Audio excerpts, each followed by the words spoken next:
예, 오늘은 퀴즈가 없습니다. 예, 그리고 또 내용이 아주 단순하고 다 아는 쉬운 이야기라서 좀 빨리 하고 여러분들의 말씀을 좀 듣고 싶고 또 선포도 듣고 싶고 그런 겁니다. 중간에 이제 좀 쉬어가면서 해야지 갑자기 또 너무 새로운 거 나오면 저 형제는 왜 저래 자꾸 다른 말로 자꾸 넘어가느냐, 이 수용이 안 된다, 이제 그럴 수도 있어서 다음 달에는 아마 시간이 주어지면 조금 더 획기적인, 우리 복음이 얼마나 획기적인 그 전환인가를 아주 놀랍도록 이렇게 그 계시가 이렇게 보여져 가지고, 그래서 이게 참 안타까워요. 우리만 참 누리고 있기는 너무 안타까운데,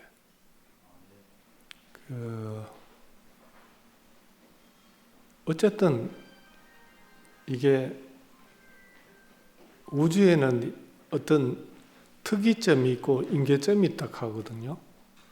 그 특이점은 그 되돌릴 수 없는 유일한 사건, 이런 것들입니다. 예를 들어서 이제 지구에서 생명이 나타난 것, 이런 것들은 반복 불가능이죠. 실현 불가능입니다. 그래서 우리는 이제 하나님을 믿는 이유가, 하나님 안 계시면 그게 설명이 안 되니까. 그리고 우리한테 복이 안 되잖아요. 그래서 그게 이제 우리에게 복음이고 계시고, 하나님이 창조하셨구나. 생명도 셋째 날인가 넷째 날부터 생명을 창조하시죠. 그죠? 그렇게 이제 쫙 배열이 되고 마지막에 사람을 창조하는 것까지 그렇게 되어 있기 때문에, 이건 단순히 뭐 고대인의 신화적인 세계관을 넘어서서 그 계시라는 것은 이성 밖에서 우리한테 침투하는 거예요. 그러니까 우리 뇌의 사고 패러다임에 없는 거죠. 그러니까 이 안에서 아무리 굴려봐도, 뭐 아무리 독특한 AI나 AGI가 나와도 계시를 수용할 수가 없어요. 왜냐하면 바깥에서 들어와야 되는데, 그거 다 누구한테서 나온 겁니까?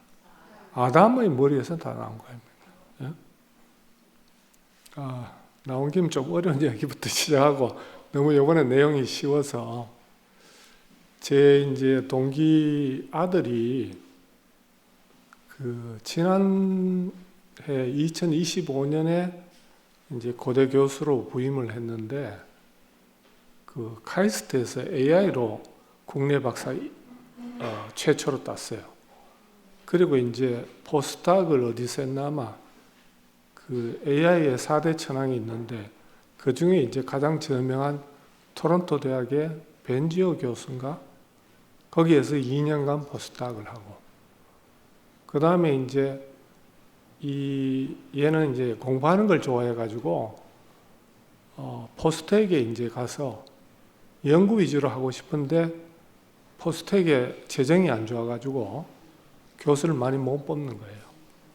그래서 결국 이제 고대로 들어가서, 그 고대 홈피를 보면 전자공학부 학부에 초청 이번 신임 교수 인터뷰에 대표적으로 딱 간판 스타로 띄웠어요.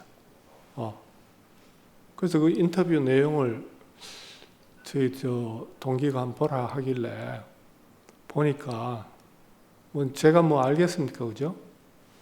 근데 거기에 이제 아주 중요한 말이 두 가지가 나오더라고요. 뭐냐면, 지금 AG의 알고리즘이 시스템 1에서 시스템 2로 가고 있다, 그래 이야기해요.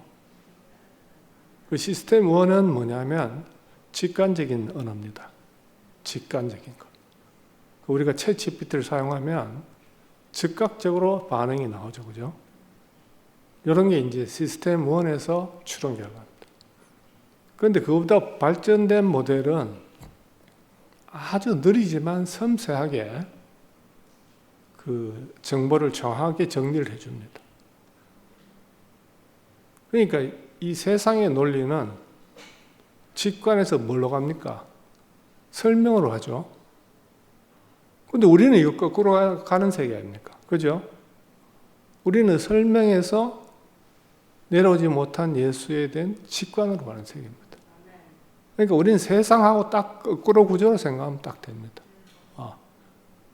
이게 참 너무 유식한 말이라서 그 가서 누가 뭐 AI 가면 야 우리는 거꾸로 시스템 2에서 시스템 1으로 간다. 이게 복음이다. 자 이것만 하나 얻어가도 여러분들 전 세계에 없는 강연을 들으신 겁니다. 지금 뭐 이때 아니면 언제 이런 말 들어보겠습니까, 그죠? 우리 교회에서 우리 교회 보고 뭐 무식한 사람들이 모여가지고 뭐 이상한 구호만 외친다 이런 사람들이 있을까봐 내가 앞에 딱 길을 죽이려고 이거 내 말을 이해하는 사람도 잘 없습니다. 컴퓨터공학과 교수들한테 내가 몇 개 보내봤거든요. 아유, 박 교수 너무 앞서 나가는 거 아이가? 자기들도 못 따라가겠다 그래. 목사님의 직관력이 너무 놀랍잖아요. 세상에서 나오는 흐름들 중에 꼭 필요한 것만 직관적으로 끄잡아내가지고 우리의 계시를 표현하는 데 사용한단 말이에요. 그거 천재적이었어요. 우리가 얼마나 놀래왔습니까, 그죠? 그래서 심지어 뭐 원선 형님이 늘 표현하시는 게 뭐냐면 목사님은 언어의 마술사다. 언어의 창조자다.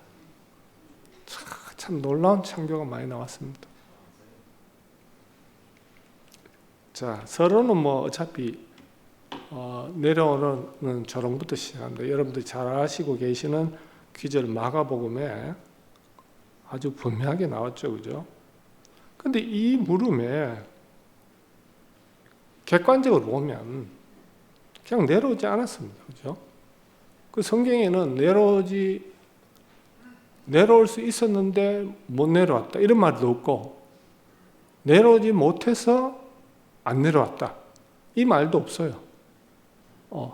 근데 왜 신학자들은 이때까지 2000년 동안 내려올 수 있었는데 안 내려왔다. 우리를 위하여. 이래 다 해석했어요. 지금 현대 신학까지 그렇습니다. 한번 검색해 보세요. 어디라도 있는가? 전혀 없습니다. 그리고 또 어떤 사람들은 야, 너가 뭐 예를 들어서 아리우스가 주장했던 예수는 피조물이다. 아리우스가 그거 주장했어요. 그런데 우리가 이야기하는 예수는 아닙니다. 그게 전혀 다릅니다. 그리고 아리우스에 관한 문헌은 남아있는 게 없어요. 거꾸로 보려면 뭘 봐야 되느냐 하면 아타나시우스의 책을 봐야 돼요. 그건 저는 가 있습니다. 근데 그것까지 깊이 들어가는 신학자도 잘 없더라고요. 저도 뭐 그것까지 가려고 했는 게 아니고 이 복음을 알다 보니까 자꾸 근원으로 돌아가다 보니까 어디서 문제가 생겼나 이거예요. 둘 다 뻥입니다. 둘 다. 이런 이야기가 좀 심하지만 아리우스도 아타나시우스도 이미 사도적 전승이 끝난 시대입니다. 생명의 흐름이 지하로 숨어들고 사라진 상태입니다. 아무 소용없습니다. 또 예수는 사람이다. 자유주의 신학자들 이야기를 많이 했죠. 그런데 그 사람하고 우리가 이야기한 사람하고 같습니까? 그 사람들은 예수는 완전한 도덕성의 표본이다. 이렇게 이야기한 거예요. 공자와 같은. 기독교 문화관에서의 도덕적 완성태. 이렇게 이야기했어요. 성경에 그 근거 끄잡내는 있죠. 내가 율법을 폐하러 온 게 아니고 완성하러 왔다. 뭐 그는 온전하고 흠없는 어린 양이다. 뭐 이런 걸 기절해가지고 자 신화적 요소를 다 제거하고 도덕성만 뽑아가지고 하자. 근데 둘 다 문제는 뭐냐면 도덕적인 모델이든 아니면 피조물 모델이든 그런 이야기 속에 우리는 아무 우리하고는 상관이 없다는 겁니다. 그런 예수하고 우리하고 무슨 상관이 있습니까? 안 그래요, 그죠? 여러분들 속에서도 아마 우리 여기는 안 계시는데 바깥에 조금 층층이 바깥으로 이렇게 지금 우리 교회가 층층 이렇게 나눠져 있는데 어떤 분들은 아직도 자유주의 신학자들이 이야기하던 그 도덕적 완벽성, 모성, 이런 것들에 기준을 둘 수도 있고, 또 어떤 사람들은 처음부터 사람이라 했으니까 피조물로 시작했는 거 아니냐, 여기에 머물 수도 있습니다. 그런데 거기에서 드러나는 게 아니죠, 그죠? 그럼 왜 십자가 사건이 필요합니까? 십자가 사건은 도덕성을 증명하는 것도 아니고 단순한 피조물이라는 걸 증명하는 것도 아니에요. 그건 구속의 자리예요, 구속. 인류의 구속을 위해서 필요한 거예요. 그래서 이 주제의 핵심이 이겁니다. 그러면 내려오지 못한 자리들이 자리 안에 이렇게 중첩이 되어 있습니다. 예수에 있어서 일생을 보면. 처음부터 예수는 어떤 사람이었는가? 누가복음 2장 7절에 정확하게 나오고 있습니다. 첫 아들을 낳아 강보로 싸서 구유에 누웠으니 이는 여관에 있을 곳이 없음이라. 다들 막 동정녀 탄생만 이렇게 예수를 부각하지 첫 자리가 뭡니까? 여관에도 있을 자리가 없는 자리예요.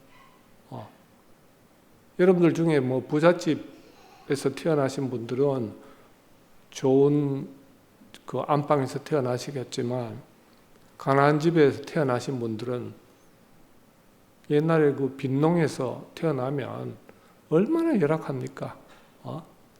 특히 겨울에 태어나면 저도 12월생입니다. 우리 엄마가 얼마나 고생을 했겠어요. 그때는 한지로 문을 했기 때문에 추위가 막을 수가 없어요. 그거다 솜입을 해봐야 지금처럼 되겠습니까? 요즘 애들은 그런 이야기하면 이해를 못하죠. 우리가 예수 시대에 이런 상황을 이해를 할 수 있겠습니까? 그 목사님이 뭐 어디서 태어나셨다. 그것도 우리한테 직접적으로 매치가 안 되는 경험입니다.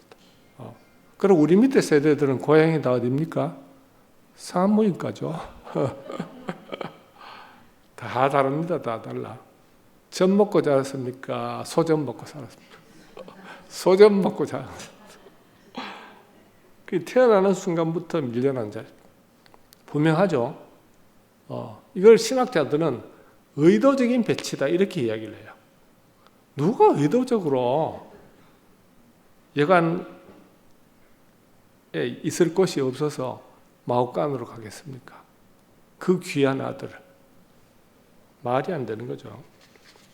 마태복음 8장 20절에 보면 여도 굴이 있고 공중에 새도 거처가 있을 때 인자는 머리 둘 곳이 없다. 예수의 내면의 고백입니다. 이거는 그냥 감정적 표현이 아니고 실제적 상황이었습니다.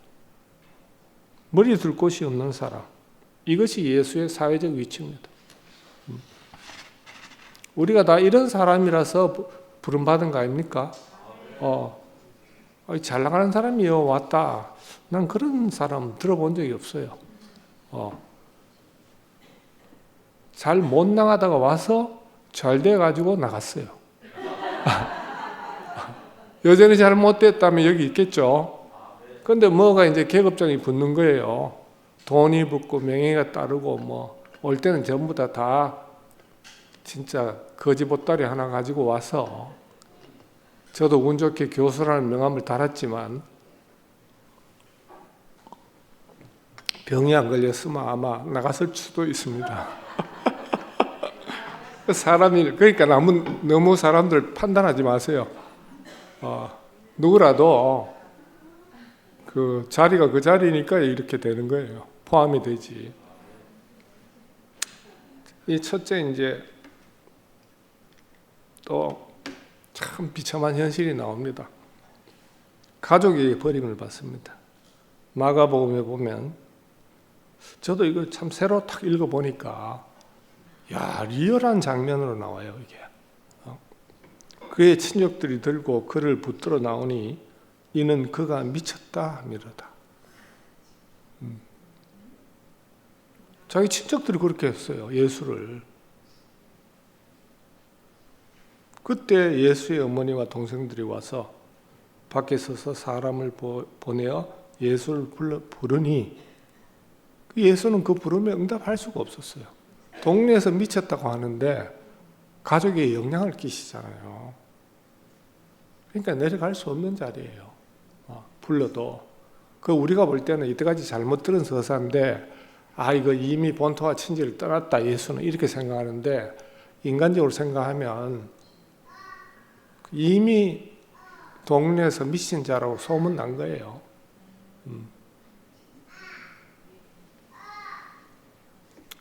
우리 처음에 교회 생활할 때 이상한 데 빠졌다고 소리 많이 들었죠, 그죠? 부모님들 봤는데 말도 못했습니다.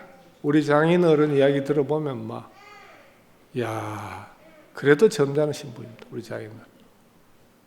우리 엄마는 목사님한테 찾아와서 대짜고짜 면담했어요.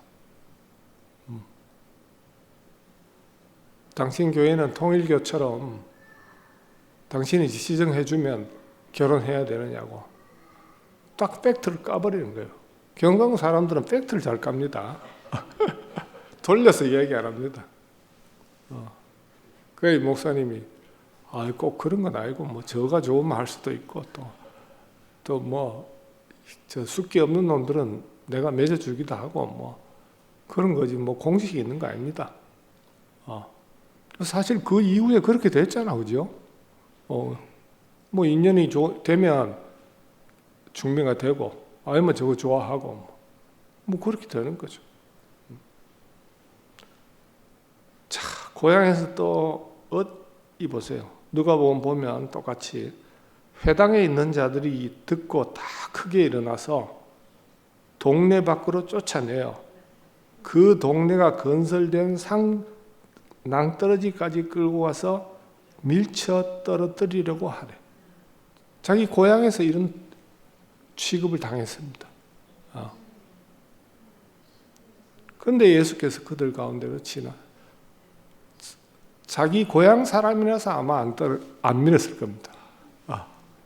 그 정도로 화가 났다 이겁니다. 고향 사람들도. 목사님 교단에서 쫓겨났을 때 이런 마음 아니었겠습니까? 그죠? 우리가 또 어떤 종교에서, 종파에서, 또 어떤 사회에서, 공동체에서 밀려 나올 때 다 이런 식으로 밀려 나왔습니다. 내려오는 것이 아니고 내던져집니다. 그 공동체에서. 그래서 마가복음에 스스로 예수님이 이렇게 합니다. 선지자가 희망을 가집니다. 고향과 친척과 자기 집에서는 존경을 못 받지만 그 외에서는 존경을 받지 않음이 없느니라. 구약의 선지자들을 은근히 자기 예표로 삼습니다. 일말의 희망을 가졌던 거죠. 그런데 과연 그랬을까요? 전혀 안 그렇습니다. 요한복음 9장 22절에 보면 이미 유대인들이 누구든지 예수를 그리스도로 시인하는 자는 출교하기로 결의하였으므로 대우기에 나오는 순간 출교당한 목사님들 몇 분 계십니다. 대표적으로 우리 순회 김재규 목사님. 바로 쫓겨났습니다. 교단에서. 예수를 따르는 것이 공동체에서 추방되는 것과 같았습니다. 이게 우리는 대학 시절에 만났으니까 출교란 게 없잖아요. 대학교 때 어떤 교회 나간다고 해서 퇴학당하는 법이 없잖아요. 그런데 이 교단의 상황은 심각한 겁니다. 그러니까 이 목사님들이 오신 것들은 또 아니면 거기서 권사, 집사하다가 오신 분들은 정말 사선을 넘어오신 거예요. 마가복음에 보면 이제 본격적으로 죽일 모의를 합니다. 대사장과 서기관들이 듣고 어떻게 하여 예수를 죽일까 꾀하니 자연스러운 현상입니다. 지금 아마 가장 정통주의적인 보수적 신앙을 가진 사람들이 우리 교회에 불을 지르고 싶어 할 겁니다. 솔직히 말해서 특히 내 강의는 내가 하는 말씀이나 선포는 듣지 마라 할 겁니다. 말은 부드럽게 하지만 엄청나게 공격적입니다, 지금. 종교 중심부가 그를 제거하려 합니다. 그는 처음부터 중심에서 밀려난 자리에 있었습니다. 사실 구약의 선지자들 대부분 다 그래요. 주변에서 나오죠, 주변에서. 자, 가장 깊이 내려가지 못한 자리. 이제 십자가 사건으로 갑니다. 겟세마네에 이제 도달해서 하나님에게 닿으려고 애를 씁니다. 뭔가 교신을 다시, 그 전까지는 교신이 잘 되어 있는데, 이 겟세마네에서 교신을 아무리 해도 수신이 안 돼요. 딱 내용을 보면 그렇잖아요. 그죠? 그래서, 아빠, 아버지요. 아버지께서는, 아빠, 아버지라는 말로 번역이 되어 있대요. 얼마나 간절하면 아빠, 아버지 이렇게 불렀겠어요. 당신께서는 모든 것이 가능하오니 제발 이 잔을 내게서 옮기소서. 이게 순간 희생을 앞둔 영웅적인 모습입니까? 절대로 아니죠. 죽으면 부활한다는 거 아는데, 인류의 대속자가 되는데 이런 서사를 집어열 필요가 뭐 있습니까? 그럼 전부 다 뭐냐면 뒤에만 또 제가 합니다. 내 원대로 하지 말고 아버지 원대로 하소서. 앞에 얼마나 애절하게 기도했는데 응답이 없으니까 그러면 좋을 대로 하소. 이겁니다. 쉽게 이야기하면. 우리도 안 그렇습니까? 살면서 기도 많이 해보잖아요. 한 1년만 더 살게 해주세요. 응답 없습니다. 그럼 좋을 대로 하소. 필요하면 쓰시고 안 필요하면 포기하죠. 이런 마음 다 생깁니다, 여러분들. 이 기도에서 예수는 올라가지도 내려가지도 못한 자리에 있었습니다. 그래서 그 다음에 나오는 게 뭐냐면 땀이 핏방울처럼. 이거는 인간의 몸이 한계에 도달하면, 저는 실제로 본 건 없는데 정말 피땀을 흘린다 하대요. 애를 쓰면. 저는 아직 그런 건 못 경험해봤어요. 아마 우리 형님은, 재훈이 형님은 운동하다가 아마 국가대표 훈련하다가 보면 너무너무 애를 쓰면 땀에 핏방울이 보여서 나온다. 이런 현상이 있다 그래요. 근데 저는 아직 그런 본 적이 없습니다. 이 인간의 육신이 한계에 도달하는 인간의 이미지입니다. 어떻게 이 사람이 신입니까? 여기에 무슨 신성이 있습니까? 전부 다 이렇게 연결해야 되는데 다 다르게 연결해버립니다. 분명하게 내려오지 못하고 죽은 자리로 바로 앞에 자리가 겹쳐지잖아요. 그 모든 자리가.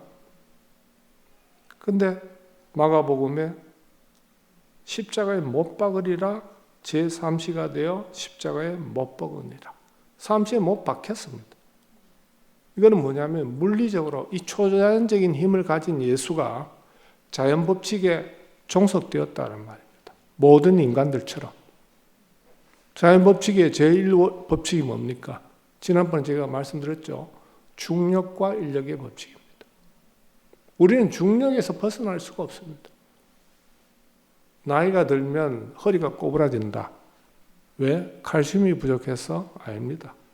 더 근본적인 원인은 중력 때문에 그래서 우리가 40kg가 되는 짐을 짊어지고 있습니다. 그러니까 이런 사람들은, 할머니들은 달에 가면 헐헐 춤을 추겠죠? 그렇겠죠? 스쿠버 다이빙을 좋아하는 사람들이 그걸 즐긴답니다. 공기에서 할 수 없었던 모든 섬세한 춤과 그걸 다 느낀답니다. 그래야 이제 이 스쿠버 다이빙에 미치는 거죠. 그것도 중독되면 나오기가 힘들다 그래요. 마가복음 보면 우리가 다 아는 내려와봐라 이렇게 이야기했죠. 그래서 이 조롱의 언어가 왜 이 조롱의 언어를 하나님이 기록하게 했겠나 말이에요. 그 인간은 조롱할 수밖에 없는 자리가 바로 구원의 방식입니다. 하나님 구원의 방식. 우리가 다 알잖아요. 경험해봤잖아요. 그래서 그 유명한 제9시에 이제 시편 22편을 인용한 말씀이 나오고, 이거는 결국 하나님도 없는 자리, 결국 하나님에게 조차 닿지 못하는 자리, 거기에서 내려오지 못하고 죽은 자리가 가장 깊이 내려간 자리입니다. 그 연옥에 갔다라는 말은 거기에 대한 문학적 서술 장치입니다. 자, 그 다음에 이제 제자들 서신서로 가겠습니다. 예수 안의 의미를 이때까지 해석과는 달리 우리의 복음으로 배치하면 바울의 역설적 언어가 다 이해가 됩니다. 고린도후서 5장 21절에 보면 하나님이 죄를 알지도 못한 이를 우리 대신하여 죄로 삼으신 것은, 자, 이것도 표면적으로 읽으면 정말 흠없는 어린 양이니까 우리하고 다른 것처럼 보이잖아요. 그 표면은 다르죠. 분명히 우리 인간의 도덕성도 기준을 해보면 더 깨끗한 사람도 있고 덜 한 사람도 있고, 이건 다 상대적인 겁니다. 전쟁에서 진 사람은 학살자가 되고 이긴 사람은 영웅이 됩니다. 훈장을 수여받습니다. 어느 편에 속하느냐에 따르죠. 그렇겠죠. 하마스에 속하니까 지금 학살자가 돼 있고, 이스라엘 군인에게 속해 있으니까 훈장을 달고 있잖아요, 이스라엘에서. 이건 정말 상대적인 기준입니다. 그래서 죄가 알지 못하는 자가 죄가 되었다는 것은 예수가 내려오지 못한 자리, 그 당시에 이때 죄라는 말은 관영을 벗어났다 이런 의미가 아니고 인간의 형태를 완전히 인간의 형태만 남았다. 하나님의 형상인 인간의 자리만 남았다. 이렇게 이해가 돼야 됩니다. 그 다음에 이제 가장 문제가 많은 번역이 있습니다. 바로 모든 서양 기독론의 핵심을 이루고 있는 것이 빌립보서 2장 7절에서 8절 이겁니다. 오히려 자기를 비워, 이렇게 해석을 합니다. 그러니까 예수가 스스로 자신을 비웠다 이거예요, 신성을. 이렇게 해석을 다 하는데 실제로 그 언어 안에 자발적인 동사, 자동사가 없습니다. 그냥 상태만 있습니다. 비운 상태. 그럼 뭐냐? 비워진 겁니다. 비워진 거. 제자가 볼 때는 하나님을 방불 할 거다. 방불한다 이거예요. 어떤 형제의 말씀을 들으면 저 사람이 지금 사람의 언어를 하나 하나님의 언어를 하나 헷갈릴 정도로 중복이 되잖아요. 근데 옆에서 보니까 우리하고 같네 이래 보이는 겁니다. 그래서 저 사람이 원래 그 사람인데 이렇게 표현한 겁니다. 시적 표현이죠. 다. 이걸 논리적으로 분석하면 신학이 되어버립니다. 이 치명적인 오류가 여기서 발생합니다. 케노시스, 함정입니다. 비움은 내려오는 것이 아니고 비워지는 것입니다. 우리가 비워지고 싶다고 해서 한두 번 비워봤어요. 우리 불교 문화권, 유교 문화권에 사는데 항상 내려놔라, 비워라 그런 이야기 얼마나 들었어요. 근데 비워집니까? 배고프면 먹어야 되죠. 궁금하면 물어봐야 되죠. 우리 교회에서는 참 궁금한 사람이 많습니다. 별별 희한한 소식이 듣기거든요. 그러면 그거는 저 같으면 알아도 그만 몰라도 그만인데 어떤 사람들은 꼭 누구한테 전화해가 야야 누가 이번에 뭐 했더냐. 자꾸 뭔가 이렇게 채워봐야 됩니다. 정보로. 로마서 하나님의 율법이 육신으로 말미암아 연약하여 할 수 없는 그것을 하시나니 곧 죄로 말미암아 자기 아들을 죄 있는 육신의 모양으로 보내요. 이때의 죄의 개념도 우리가 얘기하는 죄인의 죄가 아닙니다. 인간의 모습이다 이 뜻입니다. 인간. 유대인의 관념 속에 죄라는 것과 죄인이라는 것과 또 죄악이라는 개념이 다 다릅니다. 그런 거는 대충 넘어가기로 하고요. 결국은 뭐냐면 연약한 육신의 모양은 내려오지 못하는 인간의 조건 그 자체라는 해석입니다. 그래서 이제 우리가 그렇게 신학자들이 어려워하는 도대체 예수 엔 그리스도가 뭐냐? 이것을 우리의 시선으로 우리의 복음을 읽으면 딱 구별이 됩니다. 전통적인 읽기에는 그리스도 안에서는 승리자와 연합하는 겁니다. 그러니까 전부 다 승리자론, 대속론에서 승리자론으로 많이 변형을 합니다. 죽음에서 그분이 이겼기 때문에 우리가 그분과 연합하면 우리도 죽음과 사망의 죄에서 이긴다, 해방된다. 논리적으로는 그렇게 생각이 들죠. 자, 구원파들 이야기하는 교리, 이런 거 전부 다 뭐냐면, 알고 모든 교리는 그 배후에 헬라적인 알고리즘이 들어있습니다. 헬라적인 논리학이 들어있습니다. 성경은 시입니다, 시. 시에 논리가 들어가면 뭐가 되겠습니까? 철학이 됩니다. 철학은 생명이 문대입니다. 근데 시는 그래도 생명을 표현할 수 있습니다. 철학은 절대로 생명을 표현할 수 없습니다. 신학은 이것을 짬뽕시킨 하이브리드이기 때문에 더 먹을 수도 없고 볼 수도 없고 제가 정말 온 정성을 다해서 해본 결과 이 하이브리드에는 가장 힘든 게 생명과 지식이 혼합되어 있습니다. 계시와 이성이 혼합되면 너무너무 분리하기가 힘듭니다. 더 힘듭니다.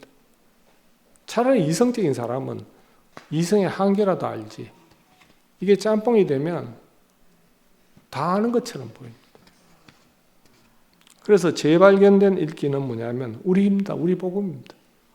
그리스도 안에서 내려오지 못하고 죽은 자의 자리 아닙니다. 그러면 죽음과 합하는 것은 너무 쉽죠. 내려오지 못하고 죽은 그 자리와 연합합니다. 운명과 운명이 겹쳐지는 겁니다.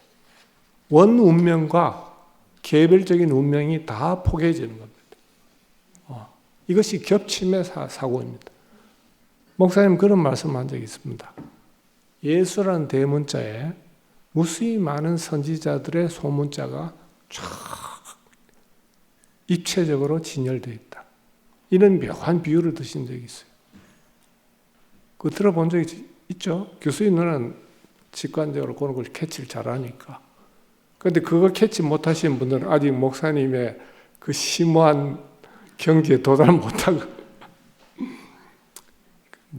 도달하면 뭐하고 안 하면 뭐 하겠습니까? 그죠? 다 그 사람이 그 자리가 그 자리인데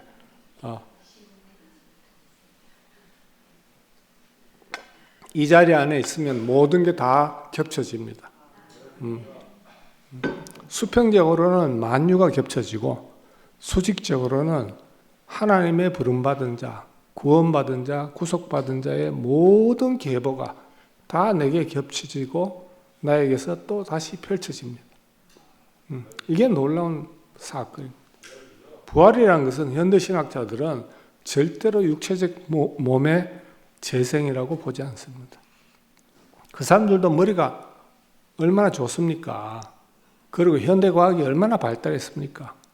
인간의 육체가 영원불멸한다. 그런 몸이 된다. 물리학적으로 분리가 불가능합니다.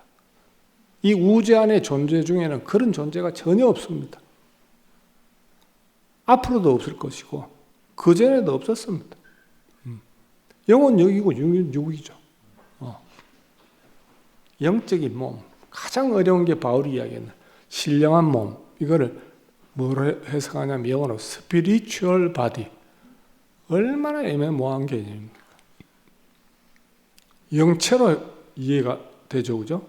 금방 머리에 들어오면. 그럼 이 영체가 뭡니까? 귀신도 아니고 사람도 아니고. 그건 뭐란 말이냐? 도저히 설명할 수 없는 겁니다. 애서 설명할 필요가 없습니다. 부활은 나타나는 것이고 발생하는 거기 때문에.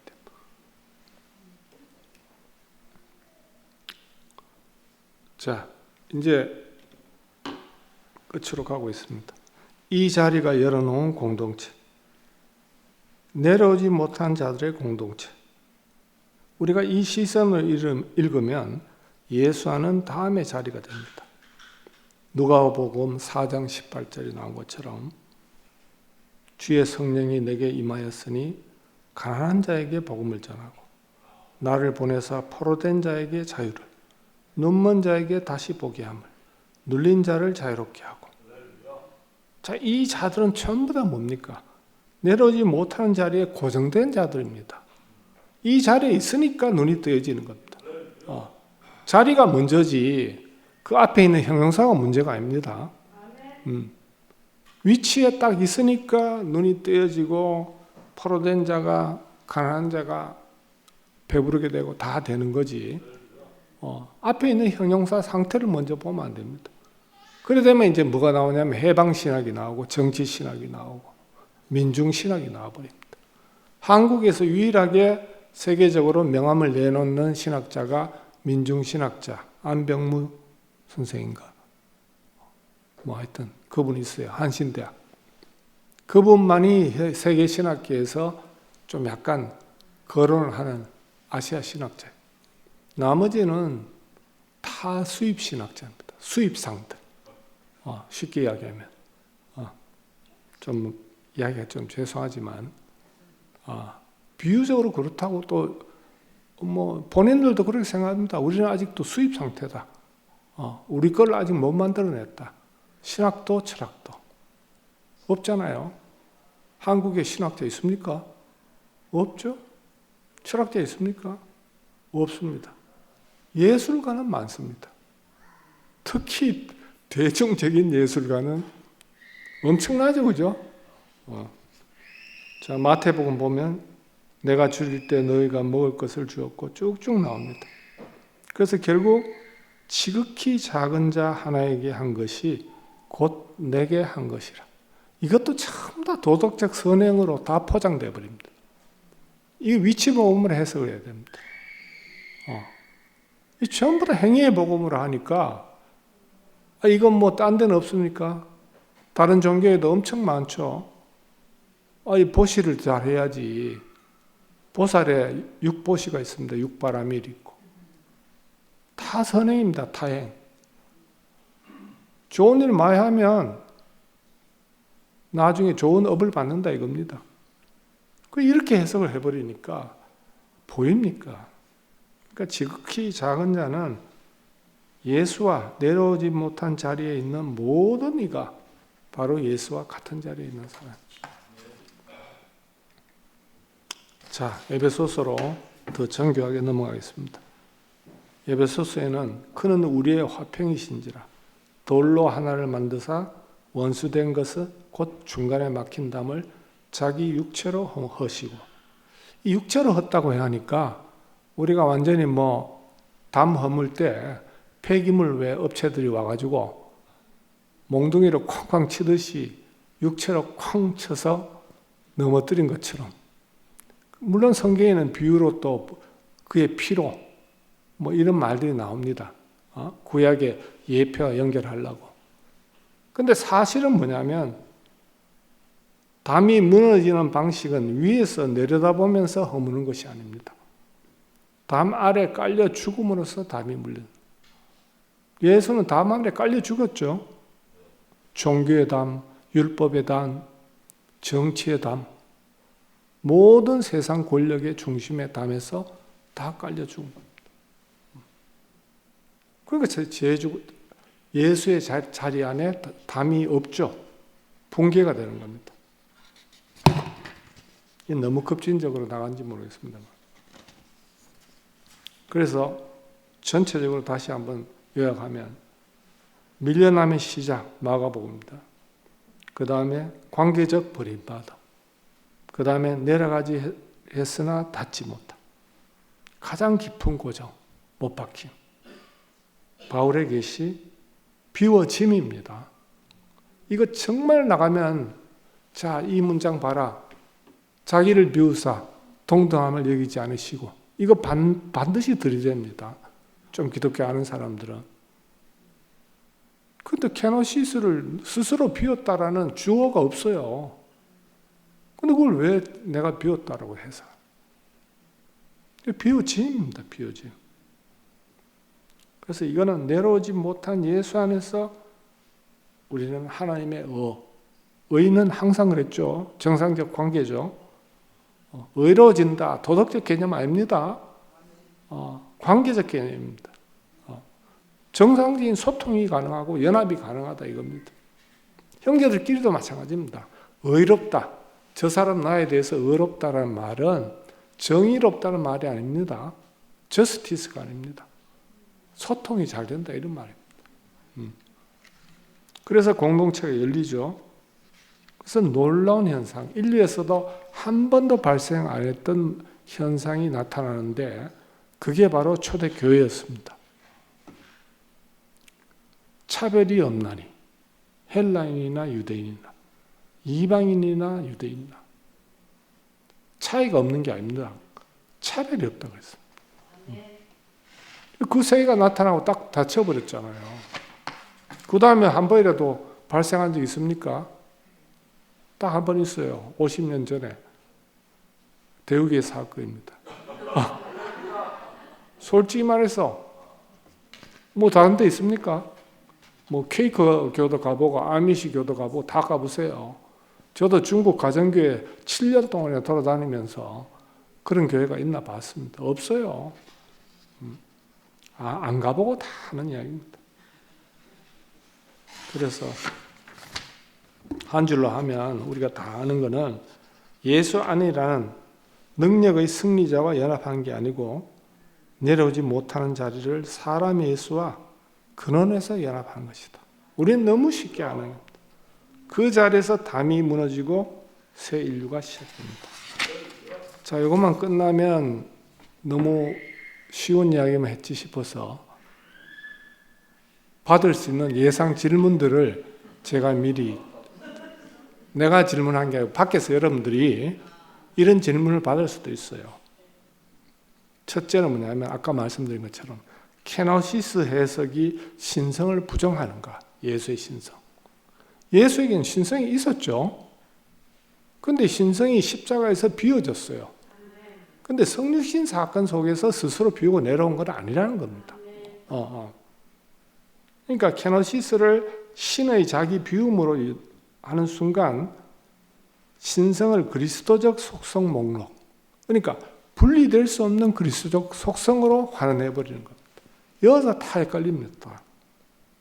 그래서 빌립보서 2장 6절은 우리가 이렇게 얘기합니다. 신성을 포기했다는 말이 아니라 사람의 위치가 어디인지가 계시되었다는 말이다. 이거는 이 세상에 누구도 발견하지 못한 계시입니다. 목사님의 점의 특허입니다. 너무 놀라운 겁니다. 이거는. 앞으로 두고두고 한 달에 한 번 내 시리즈를 한번 들어보세요. 얼마나 놀라운 계시가 펼쳐지는지. 저는 3달 거 이미 준비 다 해놨습니다. 그거 딴 작업하고 있습니다.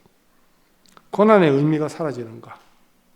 우리가 뭐 고난 하니까 고난은 뭐 고난의 세계를 넘어선 거다.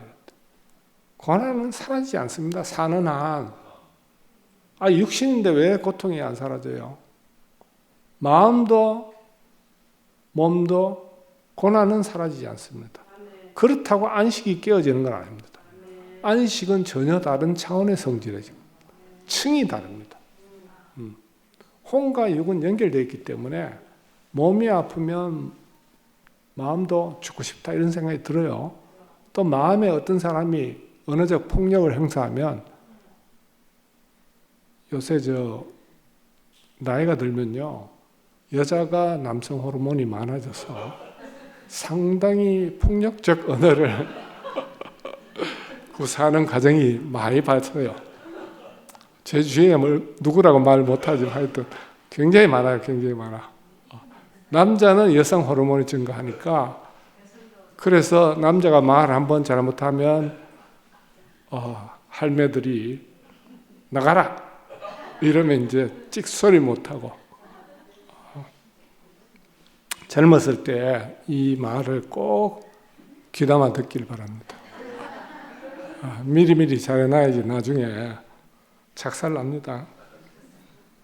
근데 고난은 목적이 아니다 이겁니다.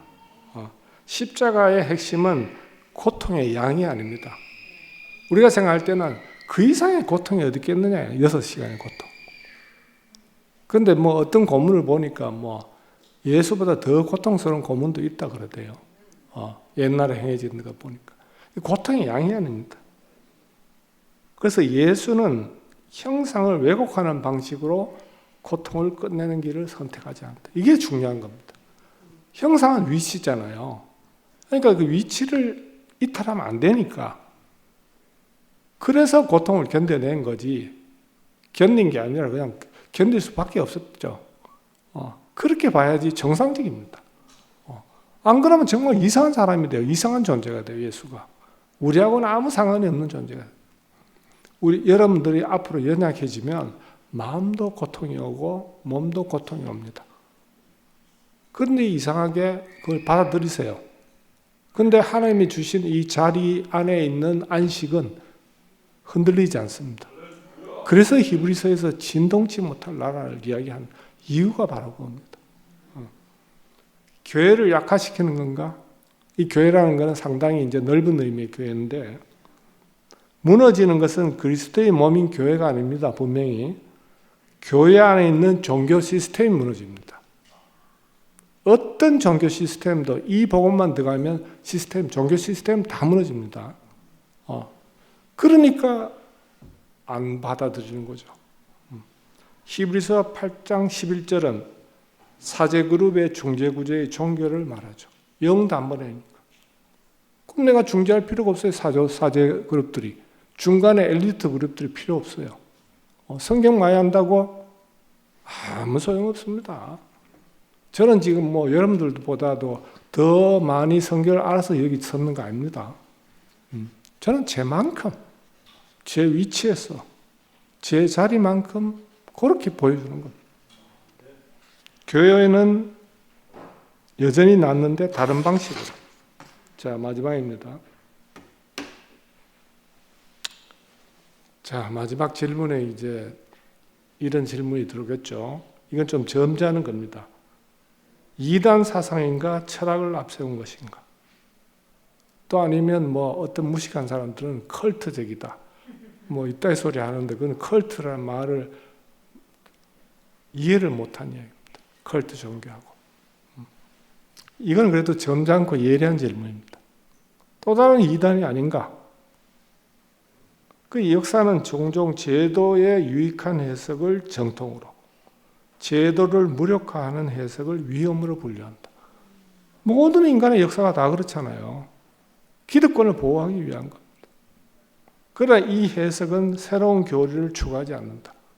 우리 추구한 거 있습니까? 우리 선포문이 그 교리입니까? 계시의 집약인데, 결정체인데, 또 풀면 되죠. 내려지 못함, 복음서에 있고, 내가 산 것이 아니요. 바울, 영단번에 히브리서. 그럼 뭐가 남는가? 다 하고 나면. 남는 것은 세 가지입니다. 첫째, 증언. 이미 완성된 형상에 대한 말. 우리가 회복됐다는 것은 완성된 형상을 다시 찾은 겁니다. 공동체. 이 형상이 서로 안에 거하는 몸입니다. 여러분의 형상과 나의 형상이 서로 몸과하면 단체적 형상이 나타나지 못하겠죠. 새 선포, 위치를 회복한 전 인격으로 계시를 표현하는 겁니다. 몇 달 전에 저한테 전화가 한 통화 왔어요. 학교 후배 교수인데 1년을 놔뒀대요. 정년퇴직을. 그리고 한 오랫동안 나하고 교류가 없고 이러다가 이제 퇴직을 앞두고 내 생각이 나서 내 카톡 프로필 사진을 봤대요. 그 전화한 게 형님 어떻게 그런 표정을 지을 수 있습니까? 사진에. 나는 어떻게 형님처럼 늙을 수 있습니까? 그 사진만으로 그 전화를 하는 거예요. 그래서 나도 이렇게 쭉 한번 봤어요. 야, 그러니까 이건 내가 원하던 내 모습이 아니에요. 제 얼굴은. 저는 이런 얼굴로 늙고 싶지 않았어요. 젊었을 때 그 좀 모습에서 약간 주름만 더한 모습이 되고 싶지. 이래 정말 좀 일그러진 모습으로 갈 줄 누가 알았겠어요. 근데 너무 편하다 이거예요. 그 참 이상한 거예요.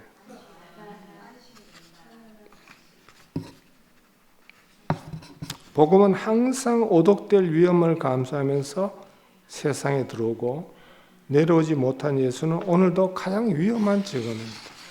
최종 결론입니다. 이 예수는 성서가 끝까지 밀어붙이지도 결코 지워버리지도 않은 가장 위험하고도 정직한 중심입니다. 성서가 표현할 수 있는 가장 정직한 중심. 그래서 이 질문은 교리가 되지 않았습니다. 이때까지.